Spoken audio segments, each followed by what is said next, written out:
Think about the last time you saw a photo of a Japanese woman and genuinely couldn't tell her age. Not a celebrity, not someone with access to a team of estheticians and a budget most people will never see. An ordinary woman, a teacher, a shopkeeper, a grandmother on the train. Someone whose face simply does not match the number of years she has lived, and the gap is wide enough that you actually stopped and looked twice.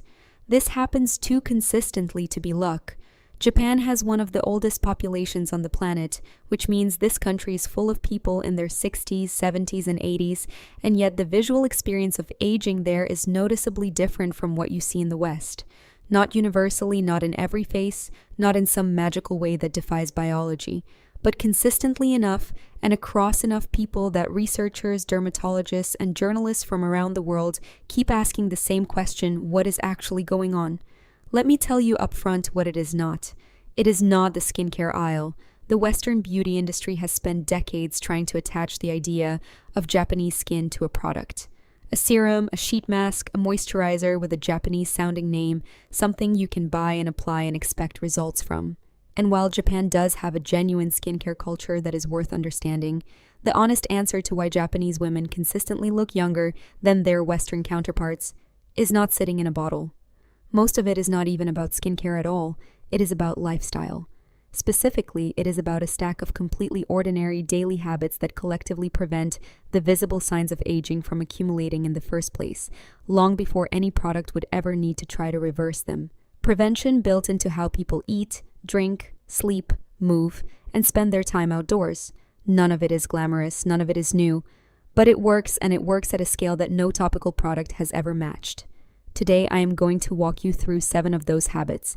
I will tell you exactly what each one is doing to the skin at the level of biology, not at the level of marketing copy, so you understand not just what to do, but why it actually matters. And stay with me until number 5, because it is the one that has almost nothing to do with anything you put on your face, and everything to do with something you are probably consuming every single day right now that is aging your skin faster than the sun. At the very end, I will give you the simple daily sequence that brings the most important of these together in a way you can start tonight. Let us get into it. Number 1. Sun protection applied every single morning, regardless of the weather, the season, or whether you plan to go outside. This is the single most well-documented factor in the visible difference between how Japanese women and Western women age, and it is also the one most likely to be underestimated in the West because we have been trained to think of sunscreen as a beach product, something you slather on in July before a day at the water and forget about from October to April. In Japan, UV protection is a daily non-negotiable across all seasons, all weather conditions, and all ages. A significant portion of Japanese women apply SPF every morning the same way they brush their teeth.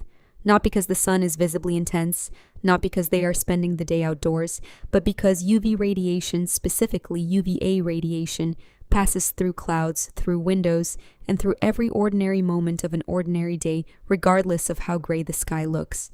And UVA radiation, unlike the UVB rays that cause sunburn, penetrates deep into the dermis, where it degrades collagen fibers, damages elastin, and triggers the melanin production that leads to the uneven pigmentation and spots that read visually as age.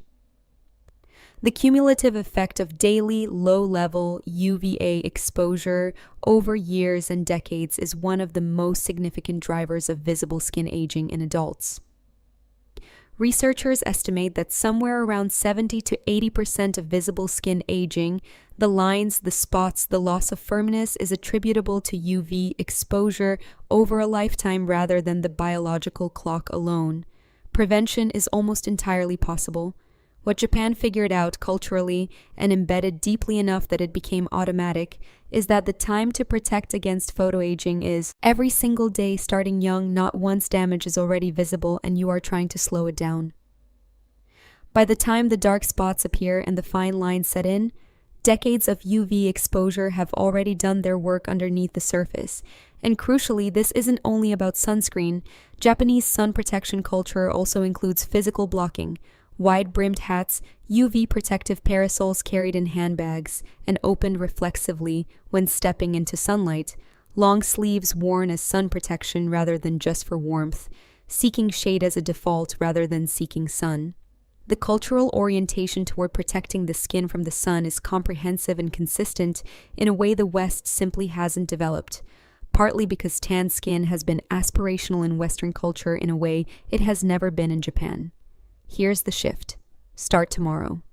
Before you leave the house, every single morning apply SPF to your face, neck, and the backs of your hands. SPF 30 minimum, SPF 50 when you can. That is the whole instruction. No complicated routine, no expensive product required.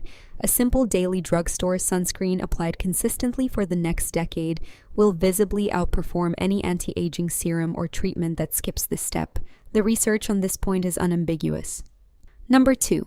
A diet that is quietly building better skin from the inside at every single meal without anyone thinking of it as a skincare habit.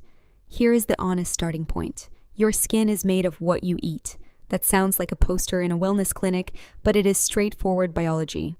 Collagen, the structural protein that gives skin its firmness and elasticity, is built from amino acids that come from dietary protein. The lipids that form the skin barrier, keeping moisture in and irritants out, come from the fats you consume. The antioxidants that neutralize the free radicals triggered by UV exposure, pollution, and metabolic stress come from the plants and fermented foods in your diet. Your skin is constantly repairing and rebuilding itself, and the quality of the raw materials available to it determines the quality of the result. The traditional Japanese diet delivers those raw materials in a form that is close to ideal for skin health, and it does it at every meal without any supplementation required. Fish, particularly fatty fish like salmon, mackerel, and sardines, provides abundant omega-3 fatty acids that reduce systemic inflammation, one of the primary drivers of collagen breakdown and accelerated skin aging. It also provides high-quality protein with a complete amino acid profile for collagen synthesis, and astaxanthin, a powerful antioxidant found specifically in marine animals that accumulates in the skin and provides measurable photoprotective effects, acting as a kind of internal sun defense that works alongside the external SPF. Fermented foods, miso, pickled vegetables, natto, provide the gut microbiome with the beneficial bacteria that increasingly appear to be central to skin health. The gut-skin axis is one of the more consistently supported areas of dermatological research in the last decade. A diverse, healthy gut microbiome reduces systemic inflammation, improves skin barrier function, and influences the hormonal environment in ways that directly affect how the skin behaves and ages. Japan has been eating fermented foods at every meal for centuries. The gut microbiome of the average Japanese person reflects that, and the skin reflects the gut. Green tea consumed throughout the day delivers EGCG, a catechin compound with documented antioxidant and anti-inflammatory properties that have been specifically studied in the context of UV protection and collagen preservation. And seaweed, a staple of the Japanese diet in soups, salads, and as a snack, is one of the most mineral-dense foods available, providing iodine, zinc, and a range of trace minerals that support skin cell turnover and barrier integrity. Here's the shift. You do not need to overhaul your entire diet. Pick one thing from this list that you can realistically add this week. Fatty fish twice a week is the highest return single change. One fermented food per day, a spoonful of miso in hot water if nothing else, is the second. These are not large adjustments, but applied consistently across months and years, they are changing what your skin has to work with every single day. Number 3. This is the one I promised you. The thing you are probably consuming every day that is accelerating your skin aging in a way most people never connect to their face. It is sugar. Specifically, it is a biological process called glycation, and understanding it will change how you look at your diet permanently. Here is what happens. When there is excess glucose in your bloodstream, those glucose molecules attach themselves to proteins, including collagen and elastin, the structural proteins that give your skin its firmness and flexibility. This attachment creates compounds called advanced glycation end products, abbreviated to AGEs. AGEs are exactly what they sound like. They are the biological markers of accelerated aging, and once they form in your collagen fibers, they make those fibers stiff, brittle, and fragile in a way that eventually shows up on the surface of your skin as sagging, fine lines, and a dull, yellowed undertone to the complexion. The Japanese diet is genuinely low in refined sugar by global standards, not because Japanese people have made a conscious sacrifice or chosen to deprive themselves, but because the food culture simply does not center sugar the way Western food culture does. Desserts exist but are small, often featuring ingredients like red bean paste or rice-based sweets that are considerably less glycemic than the sugar-heavy cakes, cookies, and processed snacks that form a routine part of the Western day. Beverages are mostly unsweetened. Sauces and condiments contain far less added sugar than their Western equivalents. The baseline sugar load of an ordinary day in Japan is substantially lower than in most of the West without anyone making a conscious effort. Compare that to a typical Western day: sweetened cereal or a pastry for breakfast, a sugary coffee drink mid-morning, a sandwich made with sweetened bread, an afternoon snack from a wrapper, a dessert in the evening. The cumulative sugar load across those choices is triggering glycation constantly throughout the day across decades. And that glycation is silently stiffening and discoloring the collagen that gives your face its shape and its youthfulness. What makes this particularly frustrating is that glycation damage is extremely difficult to reverse once it has occurred. The AGEs that form in collagen are essentially permanent. Prevention, which means keeping blood glucose stable and refined sugar intake low, is the only genuinely effective strategy. After the damage is done, no topical product reaches deep enough to address it. The practical challenge with glycation is not the obvious sugar. Most people already understand that soda and candy deliver a large glucose load. The harder problem is the hidden sugar in foods that do not taste sweet.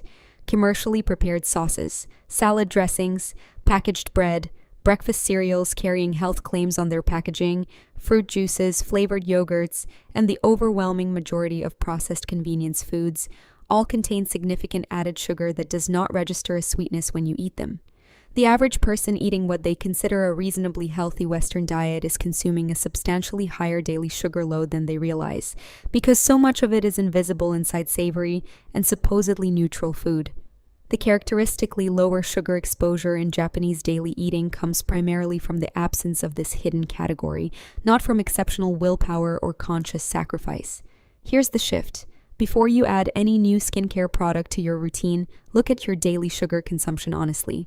Every sweetened drink, every processed snack, every dessert that is a normal daily habit is a direct input into a process that is aging your skin from the inside, in a way nothing you apply externally can counteract. Reducing your sugar intake is, by a significant margin, one of the highest return changes you can make for how your face looks at 50 versus how it looks at 35. 4. Number 4, the Japanese nightly soak does something for skin that a 2-minute shower structurally cannot do. We have covered the bath in its own dedicated video, so I will not repeat every element here. But the skin dimension of it deserves its own treatment because it is genuinely distinct from the sleep and relaxation benefits, and it is one of the most underrated aspects of Japanese skin health that almost nobody discusses. When you soak in warm water for 15 to 20 minutes, two things happen to the skin that a shower does not replicate. First, the skin undergoes prolonged hydration. The outer layer of the skin, the stratum corneum, absorbs water during a proper soak and becomes temporarily more supple, more elastic, and more pliable. More importantly, the warm water opens the pores and allows the natural skin oils distributed across the surface to spread and absorb more evenly. For people who moisturize after bathing, the same principle applies. Skin that has been properly soaked absorbs moisturizing ingredients at a far higher rate and depth than skin that has been briefly rinsed in a shower. Second, the gentle heat promotes circulation to the skin. Blood vessels near the surface dilate, delivery of oxygen and nutrients to skin cells increases, and the cellular repair and regeneration processes that happen naturally during rest are supported by better supply. Over years of nightly soaking, this is a meaningful and consistent contribution to skin turnover and surface quality.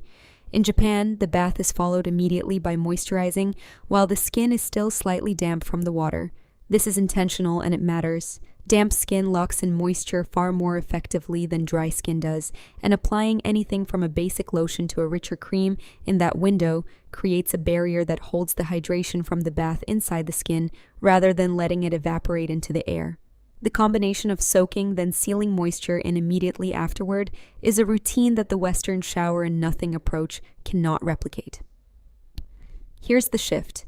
3 times this week, replace your evening shower with a proper 15-minute soak. Have your moisturizer open and ready before you get out of the water. Apply it within 60 seconds of drying off while the skin still feels slightly tacky from the water. Do that for a month and look at the difference in how your skin feels when you press your fingertip into your cheek. The texture change from adequate hydration is visible, and it is real. Number 5. The daily green tea habit is doing something to skin aging that most people in the West are getting none of. EGCG, the primary active catechin in green tea, is one of the most studied plant compounds in dermatological research, and the findings across multiple decades of study are consistent enough that it has moved from alternative wellness territory into mainstream dermatological interest. It is a potent antioxidant, meaning it neutralizes the free radicals that UV exposure, pollution, and normal metabolic processes generate in the skin. Free radical damage is one of the primary mechanisms through which collagen breaks down and skin ages at the cellular level. What makes EGCG specifically interesting beyond its general antioxidant activity is the evidence for its anti-inflammatory properties at the level of the skin. Chronic low-grade inflammation, which researchers have started calling inflammaging, is increasingly recognized as a central driver of the visible aging process. It degrades collagen, disrupts the skin barrier, and accelerates the cellular aging clock. Green tea consumed consistently over years appears to modulate some of the inflammatory signaling pathways involved in this process, contributing to a lower baseline of skin inflammation that compounds quietly over time. The photoprotective angle is also worth noting. Several studies have found that regular green tea consumption, when combined with topical sun protection, provides an additive protective effect against UV-induced skin damage. The catechins appear to influence how skin cells respond to UV exposure at the level of DNA repair and inflammatory signaling, not as a replacement for SPF, but as a complementary layer of internal defense. Japanese women who drink several cups of green tea daily and also apply SPF every morning are potentially operating with 2 layers of UV defense working simultaneously, one from the outside and one from the inside. And all of this happens passively without any conscious decision, simply by replacing the sugary drinks that would otherwise be occupying those moments in the day with a cup of plain, unsweetened tea. The skin benefit arrives as a side effect of a habit that also benefits the teeth, the gut, the immune system, and the hydration status of the body. It costs almost nothing. It requires no routine adjustment beyond swapping one drink for another. Here's the shift. 2 cups of plain green tea a day, drunk consistently, is a skin investment that the compounding of years makes significant. Start with 1, put it alongside the SPF in the morning. Do it for 6 months before you judge it. The results of consistent anti-inflammatory and antioxidant input on skin quality are not fast, but they are real, and they are permanent in a way that a product applied to the surface of the skin never is. Number 6. Japanese skincare culture is notable for what it leaves off the face as much as for what it puts on. The Western approach to skin beauty has trended heavily toward coverage and concealment. Foundation applied heavily to create a uniform surface, multiple layers of product, each addressing a different concern, stacked on top of each other. The result looks smooth in a photograph, but underneath it, skin that is constantly covered with occlusive products, never fully breathing or functioning in daylight, develops a dependency on those products over time and loses some of its capacity to regulate itself. Traditional Japanese skin culture, and this is shifting in younger generations but remains a cultural tendency, has leaned toward enhancement rather than concealment. Light B creams, or a thin layer of tinted SPF rather than heavy foundation. A focus on skin health as the goal so that less coverage is needed rather than more. Skincare steps that prioritize hydration, barrier function, and protection rather than cosmetic correction after the fact. The aesthetic ideal has historically been skin that looks good enough to need very little on it, rather than skin that is transformed by what is applied to it. The skin function argument for this approach is real. Skin is an organ, and it has biological jobs to do. It regulates temperature, provides a barrier against environmental threats, produces vitamin D, and manages its own microbiome on the surface. Heavy, occlusive cosmetic coverage all day, every day interferes with some of these functions, particularly for skin that is already sensitive or prone to barrier disruption. The less you ask the skin to work beneath product, the better it tends to function on its own. There is also the ingredient burden argument. The more products you layer, the more ingredients you are exposing the skin to, and the higher the cumulative chance of low-grade irritation, contact sensitivity, or disruption to the skin's own regulatory processes. Japanese skincare philosophy has traditionally emphasized fewer steps done well over many steps of moderate quality. Cleanse, hydrate, protect. 3 steps, quality products, consistent application. That simplicity is not a budget compromise. It is a philosophy that produces better long-term skin outcomes than the 12-step routines that Western beauty culture periodically promotes. Here's the shift.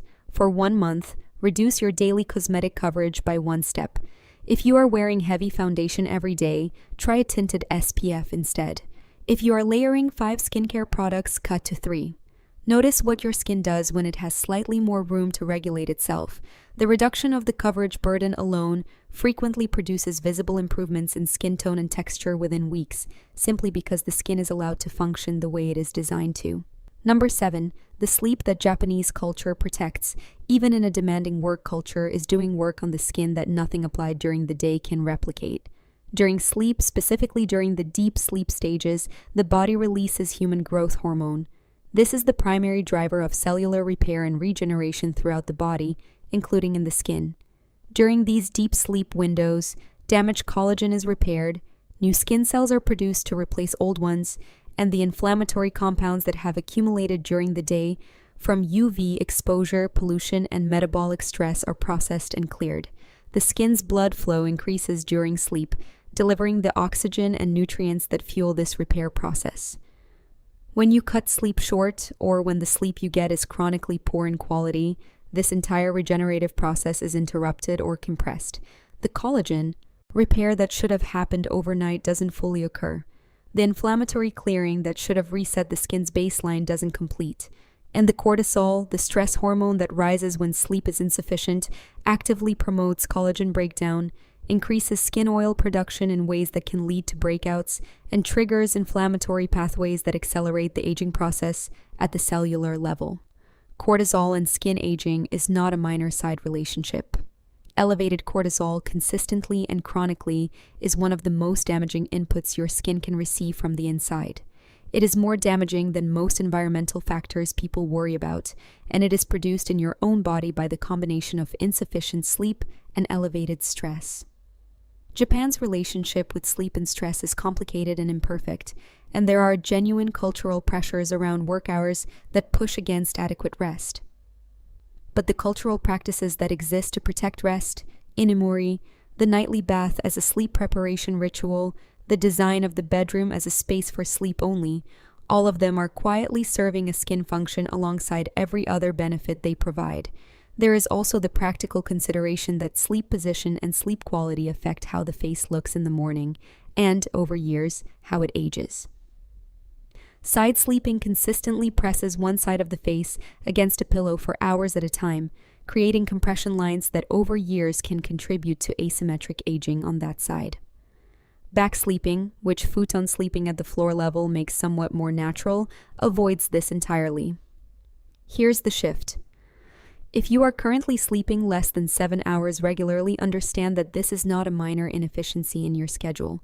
It is an active input into an accelerated skin aging process happening every night. No moisturizer, no serum, no treatment corrects what chronic sleep deprivation is doing to your collagen. Protect the sleep. The skin repair that happens in those hours is irreplaceable. So let us stand back and look at the full picture, because the pattern underneath all 7 of these is the same pattern you will find if you look at every other area where Japanese lifestyle produces better outcomes than the Western equivalent. It is not one thing. It is never one thing. The reason Japanese women consistently appear younger than their Western counterparts is not a secret ingredient, not a genetic advantage, not a product that the beauty industry has been keeping from you. It is the compounding of 7 ordinary daily habits, none of which individually produces a dramatic result, but which collectively, practiced consistently across decades, produce a visible, measurable, and genuinely striking difference in how the skin ages. SPF every morning before leaving the house. A diet of fish, fermented foods, and green tea, feeding skin from inside with what collagen synthesis and barrier function require. A low-sugar daily intake that is not triggering the glycation process that stiffens the structural proteins in the skin. A nightly soak that hydrates the skin properly and is followed immediately by sealing that moisture in. Green tea running in the background of the day, delivering antioxidant and anti-inflammatory protection that accumulates quietly. Light cosmetic coverage that lets the skin breathe and function as the organ it is. And sleep protected enough to allow nightly skin repair to actually complete. None of those require a budget. None require access to a dermatologist or a specialist. None involve a product that you cannot find in your local store or that costs more than a few dollars a month. What they require is consistency and the understanding that skin aging is largely a preventable process if the prevention starts early and is maintained daily. Here is the daily sequence that combines the highest return elements into something you can start tonight. This morning, put on SPF before you left the house. If you did not, that is tomorrow's first step. This evening, take a proper bath instead of a shower and moisturize immediately after while the skin is still damp. Replace one sugary drink today with plain green tea and go to sleep at the same time you are aiming for 7 hours from now, tonight, not after you finish the next thing on the list. 4 inputs, repeated daily. The results you are looking for are not 6 weeks away. They are 5 years away, and 10 years away, and 20 years away. And they look like sitting across from someone who cannot tell how old you are and quietly trying to work it out. They also look like looking in your own mirror at 45 and not being startled by the gap between how you feel and how you look. That gap between biological age and visual age is not fixed. It is not handed to you by your genetics and sealed at birth. It is built or quietly eroded by choices made on ordinary days that feel too small to matter in the moment and too significant to ignore when you look back across a decade and realize they were responsible for almost everything you see. Tell me in the comments which of these 7 you think matters most and which one surprised you. And if you know someone who spends real money on anti-aging products while skipping the habits that actually drive the outcome, send this their way. The expensive part of skincare was never the product, it was always the consistency. I will see you in the next one.